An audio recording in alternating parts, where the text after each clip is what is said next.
Hi everyone, I'm Jared Wright. I'm your instructor for Sociology 100, and this is the first week review video, part one. I just want to go over briefly some of the most important concepts from chapter one, and part two of the video will go over chapter two. So let's get started. Um, Chapter one starts out basically with the most important question, what is sociology? And this is a good question. People ask me this all the time. Um, Sociology basically is the study of society. That's the most simple way of putting it. But it's far more than that, too. Um, we study lots of social interaction on many different levels. And I mean, if you think about it, society itself is very complex. There are many different aspects and layers to society. So in sociology, we can study society as a whole. We can compare different societies around the world. You know, for example, our society in the United States, we have a democratic republic, but in other societies in the world, such as North Korea, they have much more authoritarian, totalitarian, even types of regimes. There are many different varieties of government, and all of these influence people, individuals and citizens in different ways. And we can also study societies historically. We can look at how societies change over time. We can look in the past where we had feudal societies or Roman societies, like in the Roman Empire, where they had much different ways of doing things than we do now. And so that's just one example of looking at society as a whole, but there are also many different facets and many different parts of society that we also look at. So as sociologists, I often say that we study social interaction in social groups, because it's not just society as a whole. It can also be, say, a class within society, like, say, the working class or the middle class. Or it could be something like people that work at a particular job, or people that believe in a particular religion, or religious versus non-religious people. Or it could be something like a sports team, or even a classroom. Any type of situation where you have groups of people or people interacting in a social setting is fair game for sociology. And we also look at individuals too, which is interesting because um, sometimes people make the distinction between sociology and psychology, that psychology is individuals and sociology is groups. But sociology does look at individuals as well. But we're most interested in individuals as they are influenced by their social context, how individuals are shaped and either restrained or um, enabled by their surroundings, by their social context. In a word, how we are socialized. Um, and this is a big part of what we call the sociological imagination. Now, that's something that you should have read about in the textbook. And also, the additional reading that I posted is an excerpt directly from the original book, The Sociological Imagination by C. Wright Mills. And Mills was a very well-known famous sociologist from the 1950s who wrote this and came up with this idea. And he's a great writer, so I really hope that you enjoyed that piece. Um, but when he talks about the sociological imagination and he talks about this idea of sociology, he's really he says that how does he put it? That it's the sociology is the intersection of personal biography with history. And this is kind of a way of thinking about it, that how by biography he's referring to individuals, the story of our lives, essentially, our everyday lives. But we also look at how our lives are shaped by historical context and by social contexts.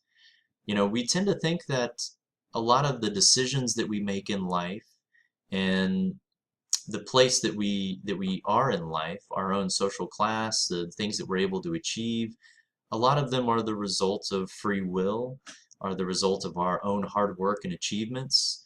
And that's certainly true to an extent. But in many ways, we're also shaped and constrained and enabled in various ways by our social context and by history. Um, And this can occur in a number of different ways. For example, there a lot of times people use the example of jobs and what job one is able to attain as an example of how hard a person works. Like, oh, you'll be wealthy if you work hard. But we actually find when we really do studies and look at it, there are a lot of social and economic factors that are greater than just us as individuals, that are beyond our control, that also influence where we end up in society, what kind of jobs we're able to get, and things like that. For example, someone who's born in the Sahara Desert is going to have a little bit more time, a little bit more difficult of a time becoming a computer programmer than somebody who's born in, say, London or New York or someplace that has a lot of access to technology. So these are certain social and historical constraints that are beyond our control as individuals. And as sociologists, that's mainly what we focus on, is understanding those greater social contexts in which we exist. And developing your sociological imagination is really about becoming aware of these types of social and historical factors and forces and how they influence us, all of us. And so one of the ways you can do that is start by just thinking about yourself and your own life. Um, an interesting example is one of the very first sociological studies that was ever done was carried out by Emile Durkheim, who was a French sociologist back in the late 1800s, early 1900s. He did a study on suicide. Now, suicide is often considered to be one of the most personal things that a person can do. The choice to take one's own life is one of the most individualistic and personal decisions that anyone could make, right? Well, Durkheim actually found, when he looked at suicide rates overall for an entire country, that there were certain patterns that emerged. And he found, for example, that Protestants had higher rates of suicide than Catholics did, um, which is kind of interesting. That's not something you would just expect intuitively. But based on that finding, he came up with these theories, one of his main theories, which he refers to as anomie, which means that basically at that time, Catholics had much stronger social support networks because of the way that religion is structured. The people in the Catholic Church were more connected with other Catholics and with other people in the community, whereas Protestants back then tended to be more individualistic, and as a result, when they were sad or depressed or experiencing some trouble, they had less of a support network. They had fewer people that they could talk to and rely on for help, and that resulted in this statistical probability that Protestants had a greater likelihood of committing suicide.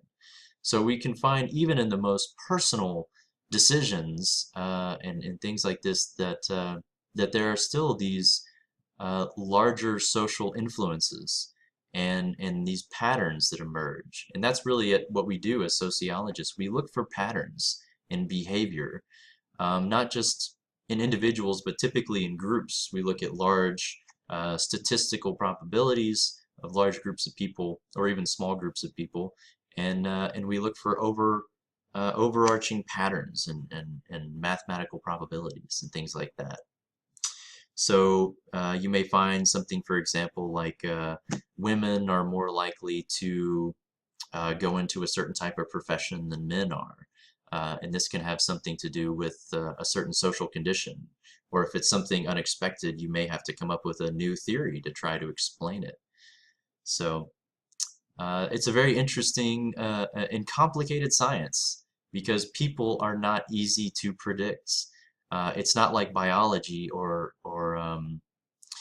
chemistry or something, where you can put two chemicals together in a laboratory and predict exactly what's going to happen.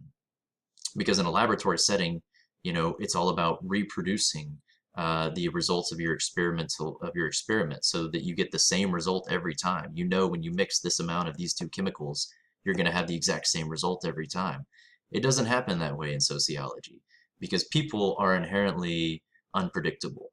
And so the best thing we can look for is patterns and trends in groups of people. No two people are always going to act the same way and at the same time in response to the same stimulus. but we do find that there are certain patterns and statistical probabilities that emerge, which can be very interesting. Now, the book also talks about social institutions, which is another very important issue. Social institutions are essentially things that we create. We as people collectively create social institutions like the government, the economy, even things like money or marriage. These are all institutions. We create them, but then they sort of take on a life of their own, and in return, they exert influence over us in our lives. Um, and these things are not necessarily permanent. They can change over time. For example, just recently we've seen major changes in how we define the institution of marriage in this country, with the Equal Rights Amendment, and in a lot of countries officially legalizing gay marriage and that sort of thing. So it's something that can be redefined at any time if enough people are getting together and collectively agreeing that it should be done so. But essentially, that's a social institution is kind of a socially constructed collective agreement of sorts. And we'll talk more about social construction next week as well. The last part of the book also talks about some famous sociologists. And this is some very important stuff to know as well. In order to have a basic understanding of sociology, it's good to know where it comes from. So sociology, as sciences go, is one of the youngest and newest sciences. It was just created in like the late 1800s. And it's credited to Auguste Comte. He's considered by some people to be the father of sociology because he was the first to come up with the word sociology. Although Comte had some kind of weird ideas, he actually believes that sociology should be kind of like a priesthood, that should guide all of the other sciences. And he actually went really insane towards the end of his life. So, he had some good and bad ideas. But really, in modern sociology, we recognize three main figures as being the main sort of movers of sociology, which are Emile Durkheim, Karl Marx, and Max Weber. Now, Weber is spelled W-E-B-E-R, but it's pronounced with a V because it's German, so you pronounce it Weber. So make sure you pronounce that one correctly. But these are important guys to know. Emile Durkheim came up with the theory known as functionalism. He's also the guy that did the suicide theory I mentioned earlier. He was one of the first sociologists, and he came up with this overall theory called functionalism, which looks at how all of the different parts of society work together individually, but, excuse me, work together to assist in the functioning of the whole. Karl Marx, on the other hand, he never actually considered himself a sociologist. He was more of a political economist, but he had a lot of really interesting sociological ideas. And even though some of his predictions about revolution and communism didn't really come to pass accurately, he still had some really interesting ideas about society itself. And he came up with this theory in particular called conflict theory. Now, functionalism and conflict theory are kind of opposites of each other. Functionalism focuses on how everything is working together and functioning as a whole in a sort of positive way. Conflict theory, on the other hand, looks at how all the different parts of society are competing with one another and in sort of conflicts with one another. Particularly, he focused on the disparity between the rich and the poor, which he referred to as the bourgeoisie and the proletariat. And he believed that this conflict between the rich and the poor was the main driving force of society and change throughout all of history. And the last one is Max Weber. His ideas were kind of a combination of the two. He believed that the real explanation of society was multidimensional and covered a lot of different factors. So it's very important that you know about these three guys in particular. Also, look into the theory of symbolic interactionism. Functionalism and conflict theory are both macro level theories, which means they're large scale theories looking at the whole of society, whereas symbolic interactionism is micro, which means it's looking more at individuals.